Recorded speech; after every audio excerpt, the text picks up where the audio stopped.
Halo, assalamualaikum warahmatullahi wabarakatuh. Berjumpa lagi dengan saya di channel Iris 14 Official, tempat di mana kita belajar otomotif dan RPL.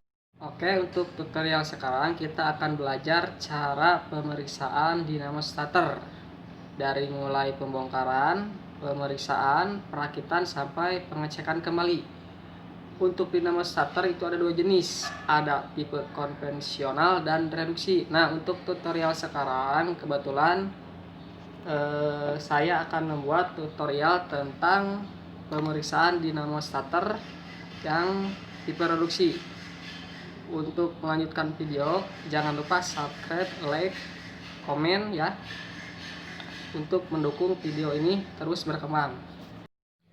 Nah, oke, sekarang di depan saya ada dinamo starter yang tipe konvensional ya.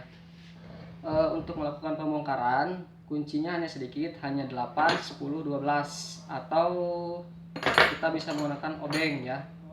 Nah, untuk pembongkaran pertama kita jangan seenaknya membuka dinamo starter.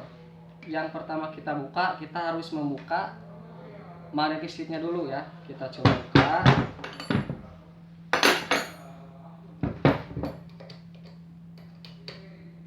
Switch.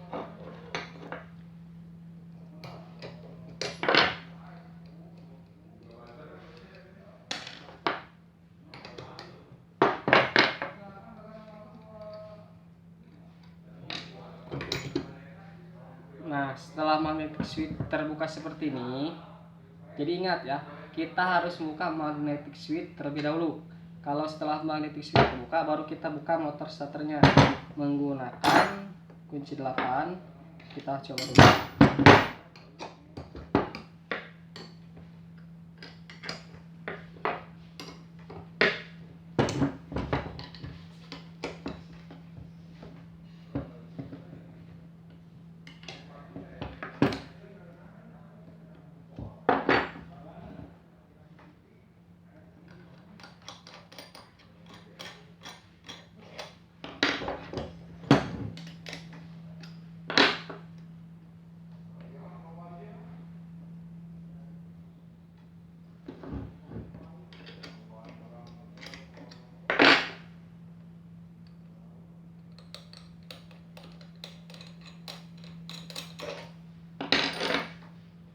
Nah, kalau sudah bautnya terbuka, kita buka dulu yang depannya, jangan yang belakang ya.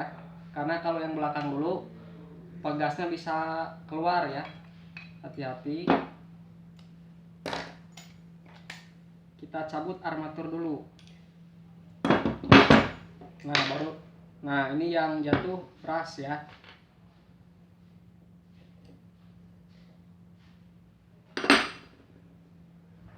Nah, di sini seharusnya ada 4 pegas ya, cuman kayaknya hilang, jadi tinggal 2.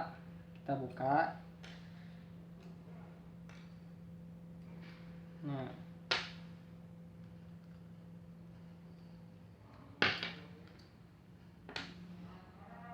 Nah, jadi untuk pembongkaran mungkin sangat simpel ya. Yang agak rumitnya itu mungkin di pemeriksaan starter itu sendiri ya, karena banyak yang harus diperiksa. Nah, kita mulai periksa. Untuk alat pemeriksaannya itu ada jangka sorong, dial indikator beserta standnya ya, kemudian ampometer ya, atau bisa disebut dengan multitester. Nah, sekarang kita sudah masuk ke tahap pemeriksaan. Tahap pemeriksaan yang pertama mungkin kita bahas dulu bras ya, atau biasa disebut dengan sikat ya. Kita ukur panjang bras menggunakan alat jangka sorong atau bisa disebut dengan vernier ya.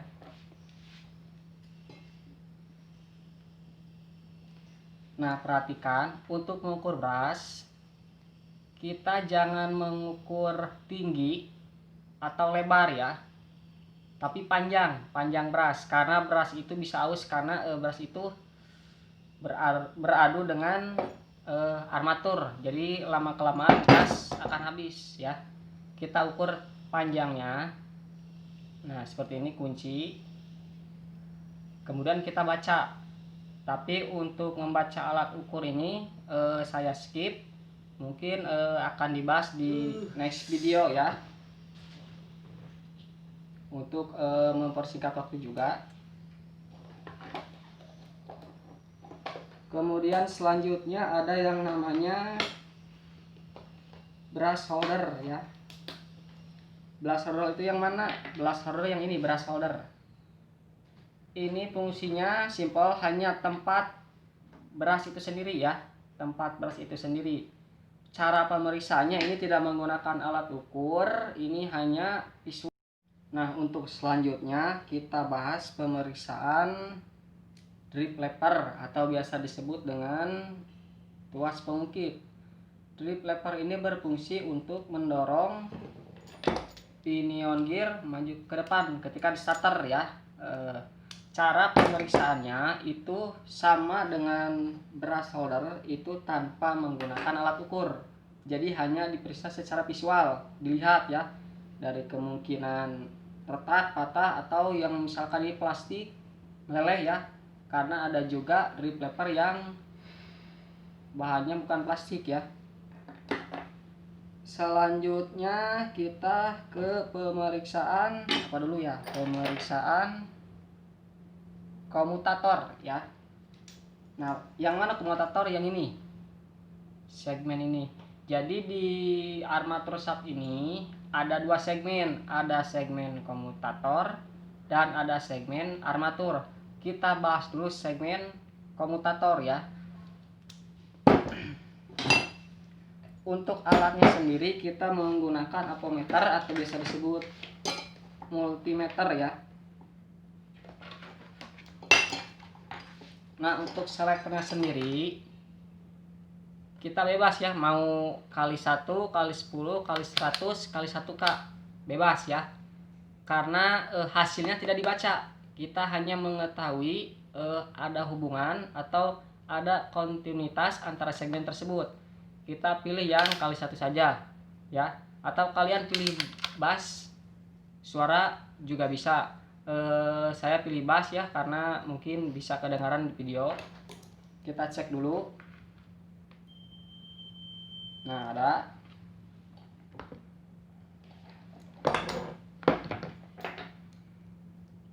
Nah, untuk cara pemeriksaannya sendiri, kabel apometer yang negatif kita simpan di segmen ya, mau segmen mana saja bebas, kita simpan di segmen. Nah, yang satu lagi, kalau yang ini diam ya, diam, dia tidak bergerak ya, kita simpan di sini. Nah, untuk yang positif, apometer positif, dia ke yang lain terus berputar, dan komutator tersebut harus ada hubungan atau kontinuitasnya. Jadi itu cara untuk memeriksa hubungan antara komutator ya. Selain hubungan komutator, ada juga kita pemeriksaan diameter luar komutator. Caranya kita gunakan jangka sorong.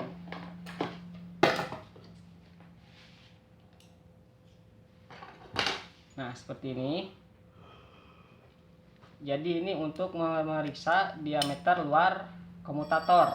Untuk cara membacanya sendiri sama, saya skip ya. Saya skip. Kemudian selanjutnya pemeriksaan ketinggian komutator ya.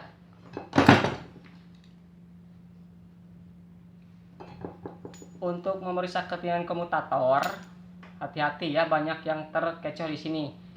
Kalau kita mengukurnya seperti ini, nah seperti ini jarum ini tidak akan masuk ke garis-garis komutator yang ini. Jadi kita harus mengukur yang depannya, yang sini. Nah, yang sini kita ukur.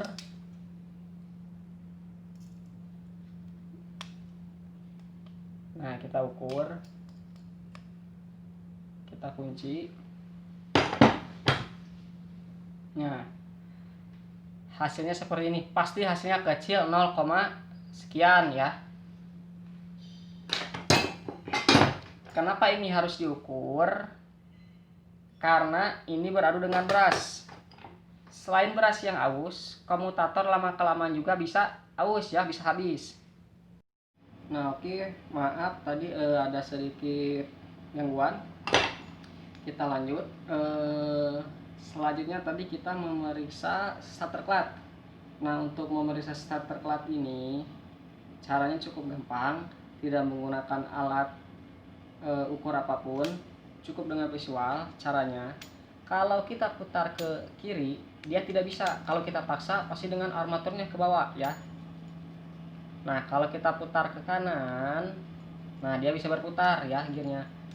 Nah kalau seperti ini berarti itu starter clutch masih bagus, masih bisa digunakan. Kalau misalkan ke kiri bisa diputar, ke kanan bisa, itu tanda starter clutch sudah rusak, harus diganti. Kalau misalkan keduanya tidak bisa berputar, itu menurut saya tidak mungkin ya. Kalau longgar bolak-balik itu mungkin saja, bisa jadi karena starter clutch-nya memang sudah rusak ya. Nah untuk selanjutnya, kalau untuk ini ada yang namanya pemeriksaan. Di sini ada 3 komponen ya. Ada pull cord yang lempengan 4 ini. Ada juga peel coil. Peel coil itu yang ini ya, yang tembaga, yang namanya coil itu pasti tidak jauh dari lilitan ya. Jadi peel coil di sini adalah lilitan tembaga yang di dalam. Cara pemeriksaannya kita menggunakan apometer. Sama, kita tidak membaca hasil apometer ini, kita hanya mengetahui hubungan atau kontinuitas. Kita periksa dulu pull cord ya. Kita sambung pull cord dengan pull cord.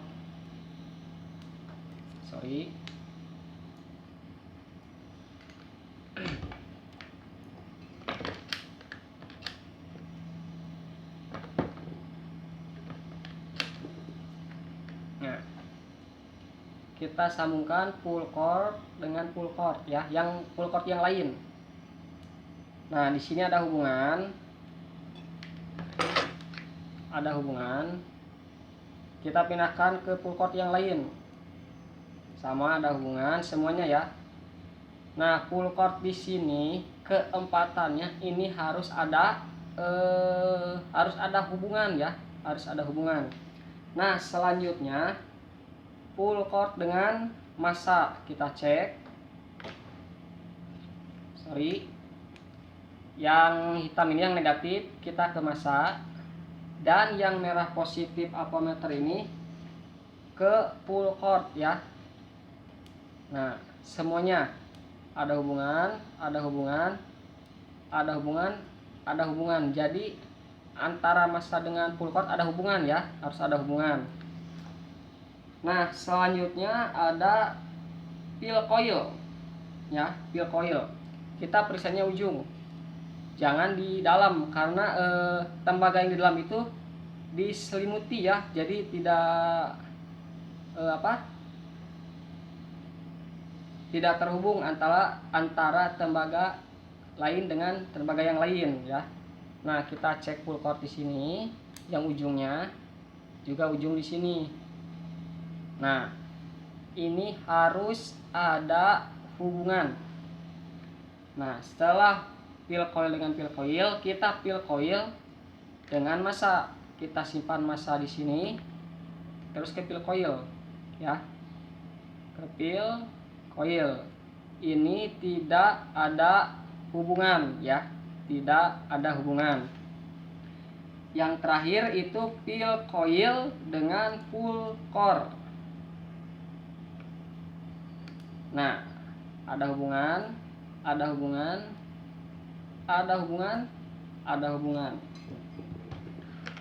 Nah, selanjutnya